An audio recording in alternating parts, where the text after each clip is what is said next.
Sebenarnya material kaca yang untuk diaplikasikan di kitchen set itu nggak cuman kaca glass tone aja atau kaca back painted glass aja.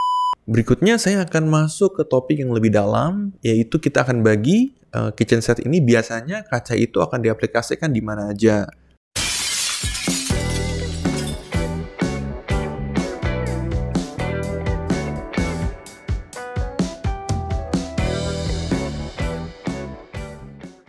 Halo internet, apa kabar semua? Selamat datang kembali di channel Himalaya Abadi, di mana host dari channel ini saya sendiri, Wilson. Di channel ini kita akan membahas hal-hal yang unik dan menarik terkait dengan industri kaca, juga relevansinya terhadap industri interior design maupun arsitektur. Nah, pada video kali ini, atau podcast kali ini, kita akan membahas mengenai kitchen set kaca, atau kaca sebagai material untuk kitchen set. Nah, ini pertanyaan yang banyak banget nih kita dapatkan dari teman-teman kita yang bekerja di interior design ataupun arsitektur ya. Karena memang material kaca ini belakangan ini sangat sering banget nih dipakai sebagai elemen untuk kitchen set. Nah, kita akan kupas dan lebih detail lagi. Pertama, alasannya apa ya? Kira-kira para desainer ini suka menggunakan material kaca. Terus juga secara teknis kita akan bahas mengenai ketebalan, mengenai prosesnya, dan juga apakah jarak antar kompor itu akan berpengaruh. Cuman kita akan masuk ke yang pertama dulu. Kita akan bahas kenapa material kaca ini sering sekali dipakai untuk aplikasi di kitchen set. Nah, secara general memang kaca ini pemakaiannya makin banyak. Dulu kan cuma hanya jendela dan partisi. Tapi karena berkembangnya teknologi, jadi kaca ini bisa dimacam-macemin. Dalam artian bisa kita lapis coating, bisa kita etsa, dan lain sebagainya. Sehingga aplikasinya bukan lagi buat jendela atau cuma buat pintu. Dan masuk ke kitchen set cukup banyak. Nah, kenapa ya arsitek dan desainer itu suka menggunakan kaca sebagai bahan untuk di kitchen set? Mungkin yang pertama-tama saya jelaskan dulu mengenai flatness. Flatness itu bahasa Inggris ya, tapi bahasa Indonesianya itu mungkin agak susah dijelaskan. Flatness itu berbicara mengenai kerataan bidang. Jadi kaca itu secara umum bidangnya rata. Jadi jika kita bandingkan dengan plastik atau dengan material-material yang plastik base ya, itu si kaca ini memiliki kerataan atau flatness yang baik dan sempurna. Sehingga si kitchen set ini akan konsisten gitu ya, nggak lagi bergelombang. Apalagi kitchen set rumah-rumah mewah itu kan besar-besar dan juga panjang. Jadi kalau material itu tidak flat, itu orang nggak suka. Jadi mereka memilih kaca karena dari segi flatness atau kerataan bidang dari kaca itu sendiri. Yang kedua, apa sih yang menyebabkan desainer suka menggunakan material kaca di kitchen set? Mengenai cepatnya pekerjaan. Jadi kaca itu tuh mengerjakannya cepat sekali. Karena di industri kaca di Indonesia, si kaca-kaca yang memiliki nilai estetika itu sudah disetok dalam bentuk slab lembaran. Jadi ketika kita membutuhkan, kaca ukuran sekian kali sekian, itu kita bisa langsung kerjakan, kita ambil dari gudang, kita potong, kita polishing, kita lakukan pelubangan untuk saklar, dan juga untuk pintu-pintu daripada kitchen set itu bisa kita potong kotak-kotak atau persegi panjang, terus bisa langsung kita pasang di lapangan. Jadi hitungannya hari gitu. Nggak perlu inden, nggak perlu juga kayak merakit dulu sekian lama, sehingga ini juga menjadi point consideration. Karena biasanya kan kitchen set masuknya belakangan, sebelum rumah ditinggalkan, ini butuh cepat. Maka poin kedua adalah mengenai speed, mengenai pekerjaan yang bisa kita lakukan dengan cepat. Poin ketiga adalah dari segi cleaning, atau dari segi maintenance ya. Jadi berbeda dengan material lainnya, material kaca ini sulit untuk kotoran atau air untuk nyerap ke dalam permukaan kaca atau ke dalam bodi kacanya. Jadi dibandingkan dengan material lain, kita nggak usah sebut material lain, itu banyak sekali material yang terkendala. Jadi ketika nggak sengaja ketumpahan kopi, ketumpahan makanan, itu sulit dibersihkan atau harus ada pekerjaan pemolesan.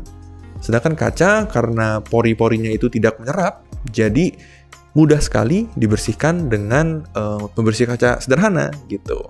Mudah dibersihkan ini sangat-sangat penting banget ya, karena kan kita hidup di zaman modern banget nih sekarang nih. Orang nggak mau spending banyak waktu untuk bersihin setiap berapa lama sekali mesti kita poles dan lain sebagainya. Jadi material kaca ini senang banget dipakai untuk generasi-generasi anak-anak muda dan juga orang-orang yang nggak mau repot, terutama di apartemen ya. Mereka kan biasanya memilih apartemen itu karena efisiensi, segala sesuatu dipermudahkan gitu. Jadi material ini akan menunjang gaya hidup itu, yang instan, yang baik, dan yang cepat gitu. Poin keempat adalah efek mewah atau efek luxurious dari material kaca. Ini juga akan menjadi poin kontroversi. Kenapa? Karena efek mewah itu terjadi perdebatan. Ada desainer yang suka efek glossy diidentikan dengan efek mewah.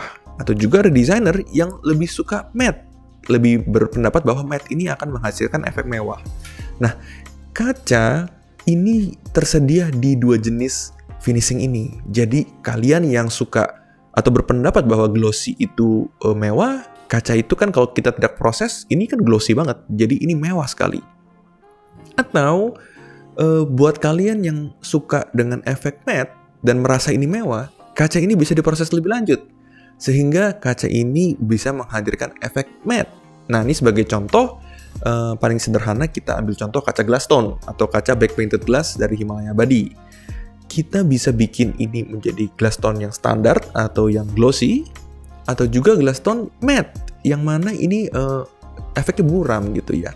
Sehingga kita bisa memiliki fleksibilitas dengan menggunakan material kaca, mau glossy atau mau matte gitu.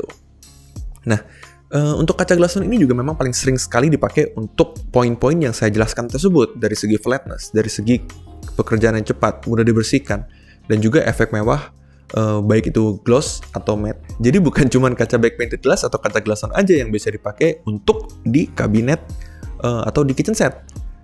Ada opsi-opsi lainnya. Jadi saya akan briefly mention jenis-jenis kaca apa aja yang sering dipakai di sini. Sebagai contoh, kaca cermin ya. Cermin itu kita mungkin di video lain kita akan jelaskan, kita ada banyak sekali jenis cermin. Ini sering juga dipakai di kitchen set. Terus juga ada kaca wall film glass. Ini untuk kaca kitchen set yang menghadirkan efek atau nuansa stainless steel. Atau juga kaca Finura atau bahkan kaca acid mirror. Ya, kita akan tampilkan footage fotonya di YouTube. Buat kalian yang dengerin dari Spotify, sorry, mungkin kalian bisa nengok-nengok ke channel YouTube kita untuk melihat contoh-contoh kaca yang tadi saya sebutkan untuk di aplikasi kitchen set. Tadi kita membahas kenapa menggunakan kaca sebagai elemen di kitchen set. Nah, kita akan berbicara mengenai teknis sekarang, yaitu kita akan bagi kitchen set ini biasanya kaca itu akan diaplikasikan di mana aja. Sebenarnya ada 2 poin. Yang pertama diaplikasikan di backsplash. Oke? Backsplash itu adalah dinding kitchen set. Yang kedua, ini akan dipakai di kabinet pintunya. Jadi untuk storage. Jadi ini 2 hal yang berbeda. Mungkin saya akan bahas satu-satu dulu ya. Yang pertama, untuk kabinet ya, untuk pintu kabinet dari kitchen set. Oke, untuk pintu kabinet sebenarnya kita bagi lagi menjadi 2 kelompok. Yang pertama, jika si isi daripada storage itu pengen terlihat atau tidak terlihat. Jadi ini kacanya akan berbeda tipenya. Oke? Yang pertama, jika objek ingin terlihat atau terlihat samar-samar. Ini kita harus memilih kaca yang mana kaca itu bersifat translucent atau transparan. Nanti kita akan berikan contoh. Pada umumnya mereka akan memilih range dari kaca super clear atau kaca kristal. Ini kaca yang super jernih. Jadi jika objeknya ingin terlihat secara jernih banget atau dengan clarity yang tinggi, ini dengan kaca super clear atau kaca kristal. Yang kedua, jika memang kepengen efek translucent, ini biasanya orang menggunakan kaca berpola atau kaca pattern atau kaca beberapa yang sebut kaca flute glass untuk yang garis-garis ya tentunya. Dan juga ini sehingga efeknya objek atau barang yang disimpan di dalam kabinet itu akan terlihat samar-samar karena disamarkan oleh pola atau patternnya. Jika ingin mendapatkan efek yang buram, nah itu biasanya kita pakai kaca yang buram, yaitu kaca acid atau kaca sandblasting gitu. Tapi karena kita akan berbicara ke kitchen set yang baru, yang speknya lebih tinggi, kita akan arahkan ke arah kaca acid. Karena kaca acid ini adalah kaca buram di mana objek di dalamnya masih terlihat, tapi akan terlihat seperti samar-samar keburaman. Jadi itu adalah contoh-contoh kaca-kaca yang biasa dipakai untuk kabinet-kabinet yang objeknya masih terlihat gitu ya, baik itu terlihat secara sempurna ataupun dikaburkan.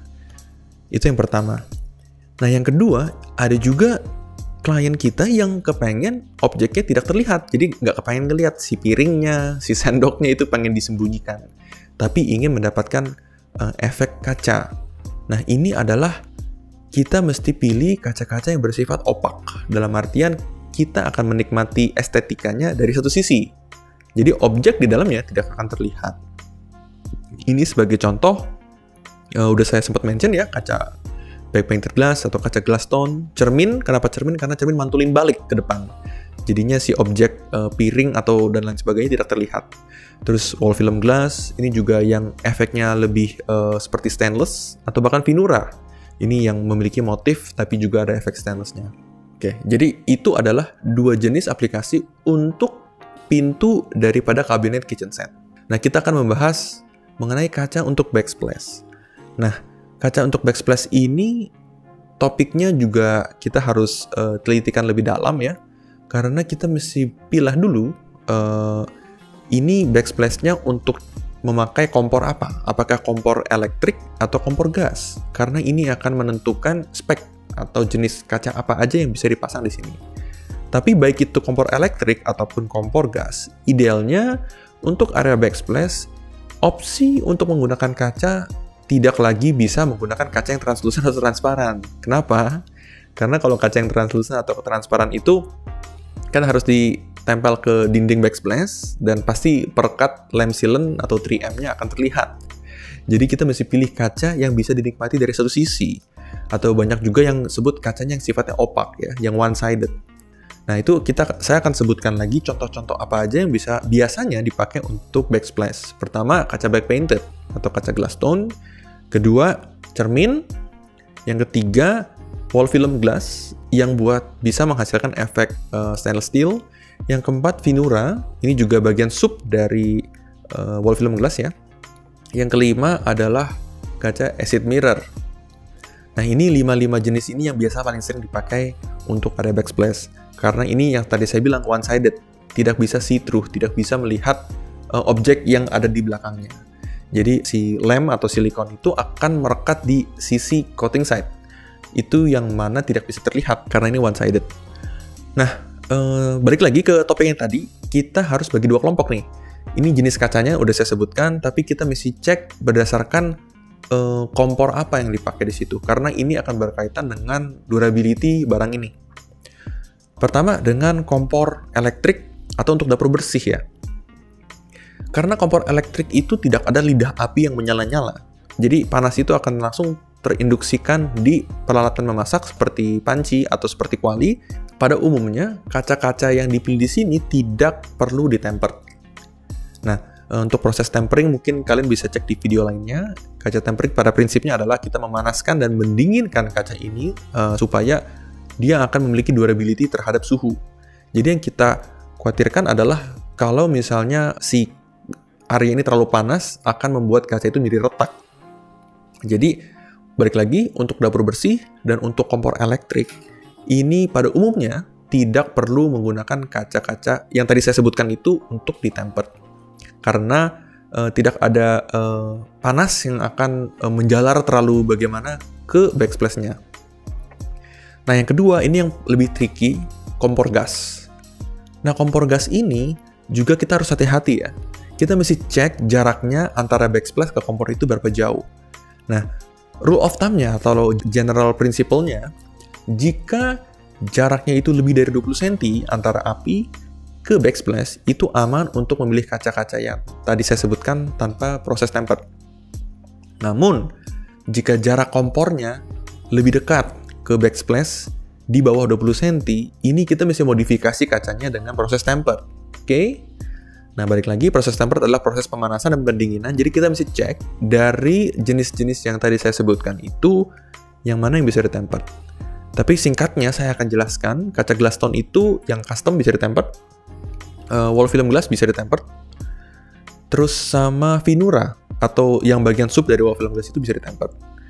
Cuman hati-hati di cermin ya, cermin dan acid mirror ini karena kita sudah slab lembarannya sudah tercoating, jadi ini akan ada potensi bermasalah. Jadi akan ada resiko jika jaraknya terlalu dekat dengan kompor, ini bisa retak dengan mudah. Jadi pastikan jaraknya lebih aman atau memilih kaca-kaca yang bisa ditemper, yang seperti saya sebutkan tadi. Nah berikutnya, selain dari topik backsplash, ini juga penting karena satu, di area kitchen set biasanya ada wastafel atau ada sink. Itu adalah area yang basah. Oke? Jadi pastikan, terutama di bagian cermin ya, karena salah satu jenis kaca yang paling sering dipakai di area kitchen set adalah cermin. Karena ini areanya basah, dekat wastafel, pastikan cermin yang dipilih sudah mengandung kandungan titanium. Oke? Jadi cermin yang di-coating dengan kandungan titanium adalah cermin yang anti-flake atau anti-oksidasi, sehingga tidak akan nge-flake atau tidak akan teroksidasi. Gitu. Sedangkan jika dengan menggunakan cermin silver biasa, ini pasti akan nge-flake atau oksidasi atau berkarat, jadi penampilan kitchen setnya ada usianya. Makanya itu mesti pastikan kalau menggunakan cermin yang anti-flake dengan titanium base. Oke, terima kasih sudah stay tune di podcast ini. Yang nonton dari YouTube, thank you. Jangan lupa untuk like, share, dan subscribe. Atau buat yang nonton dari Spotify juga jangan lupa untuk follow kami di Spotify. Dan saya mau ingatkan, kita ada akun Instagram di @himalayabadi, dan juga untuk informasi lebih lanjut kalian bisa hubungin www.himalayabadi.com. Sampai jumpa di episode berikutnya.